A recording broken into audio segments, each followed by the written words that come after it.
chegou um certo momento em que os meus colegas praticamente me cobraram que eu viesse complementar aquele mandato interrompido quando eu saí para a eleição da OAB, completei apenas um ano, e que viesse aqui e fizesse mais um mandato.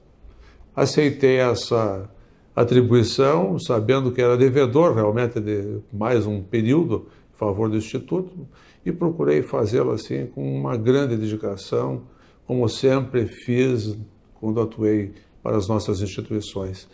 Sei que não faria nada disso se eu não tivesse o auxílio valoroso dos meus colegas de diretoria, tanto no primeiro como no segundo mandato. Nesse segundo mandato, pessoas maravilhosas que trabalharam junto, todos eles, cito todos eles no nome da doutora Adriana Dávila, e em nome dela quero citar todos aqueles que trabalharam aqui junto e que fizeram com que o Instituto só fosse engrandecido. Não apenas no âmbito local, assim como no âmbito nacional, o Instituto pronunciou-se sempre teve a voz do presidente, quer através de notas, como também de artigos na imprensa, mostrando a posição forte da nossa instituição.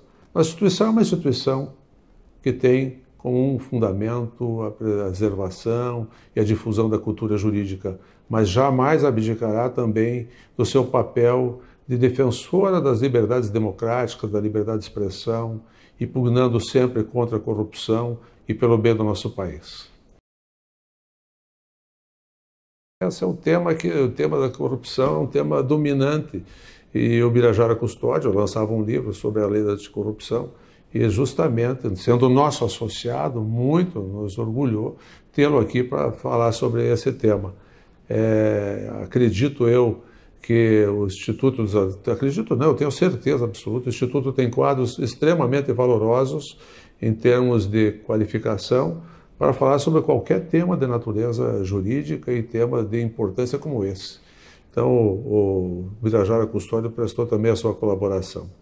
O juiz Sérgio Moro, ele sempre foi muito solícito aos convites do Instituto dos Advogados do Paraná. Já havia aqui comparecido anteriormente, antes da minha presidência, a primeira, lá em 2009, e compareceu novamente nessa segunda gestão em duas oportunidades. Uma numa palestra no Sesc da Esquina, que lotou o Sesc da Esquina, com mais de 400 pessoas, inclusive unidades com transmissão ao vivo também, dentro do próprio Sesc.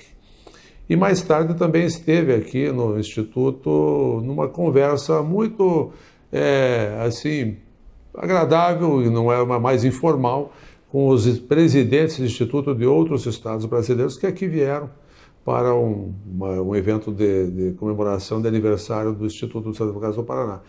Esse livro, Um País Sem Excelências e Mordomias, da Cláudia Valim, uma jornalista brasileira que mora na Suécia há 10, 12 anos, ele foi lançado no Brasil e tive a oportunidade de ler e achei extremamente interessante e convidamos a Cláudia para vir a Curitiba. Ela veio falar sobre o que acontece na Suécia. Nós não podemos, evidentemente, trazer o povo sueco para o Brasil, nem os deputados suecos para o Brasil, mas podemos trazer para cá as lições daquele país que tem uma lei de transparência que remonta a 1756. Jamais lá, naquele país, se ousaria, por exemplo, que cada desembargador, ou juiz, ou prefeito, ou outras personalidades do poder público tivessem carro, motorista, mordomias das mais diversas que aqui no Brasil tem, embora sejamos um país muito mais pobre que eles. Quero ressaltar uma palestra e um livro que foi feito aqui em parceria com o escritor professor René Ariel Dotti, de um jovem talento da advocacia, que é o Alaor Leite, e que hoje estuda na Alemanha e estava concluindo seus estudos do doutorado na Alemanha, com um estudo específico da teoria do domínio do fato.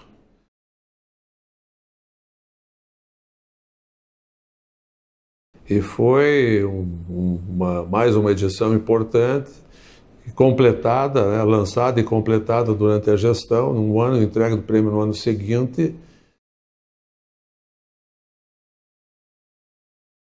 Nós somos contra aqui, o brasileiro de uma maneira geral é contra essa carga tributária esmagadora que nós sofremos. O Instituto sempre se posicionou contrário à forma que são feitas a instituição dos tributos e absolutamente contrário ao aumento da carga tributária. Não poderíamos estar fora de um movimento que estivesse à frente de uma luta contra o aumento de tributos e a favor de uma reforma tributária para que haja mais justiça para todas as pessoas, para que nós, contribuintes, sejamos tratados com dignidade, nossos recursos sejam efetivamente aplicados da forma correta. O Carlos Fernando Corrêa de Castro, o doutor Carlos Fernando foi um grande presidente do nosso Instituto dos Advogados. O Carlos Fernando foi uma pessoa que primava pela ética, foi presidente do Tribunal de Ética da Ordem dos Advogados do Paraná, nosso presidente aqui, e que só nos engrandeceu. Ao nos deixar, uma das formas de homenageá-lo foi realizar um evento tratando da ética. E nós trouxemos aqui o Dr. Paulo Medina, que era conselheiro federal à época, que foi um dos responsáveis pela elaboração do Código de Ética da Advocacia. O ministro Luiz Edson Fachin compareceu aqui ao nosso instituto, que apoiou inteiramente a sua eleição ao Supremo Tribunal Federal, a sua escolha ao Supremo Tribunal Federal. Até gostaríamos que fosse eleito o ministro Supremo. O Fachin certamente seria eleito também. Mas essa escolha do Luiz Edson Fachin ao Supremo Tribunal teve a atenção de todos os paranaenses também, numa grande luta da Ordem dos Advogados e o Instituto. Estivemos presentes na sua sabatina, lá no Congresso Nacional, no Senado, e mais tarde ele, já ministro, nos honrou com a sua presença aqui no Instituto.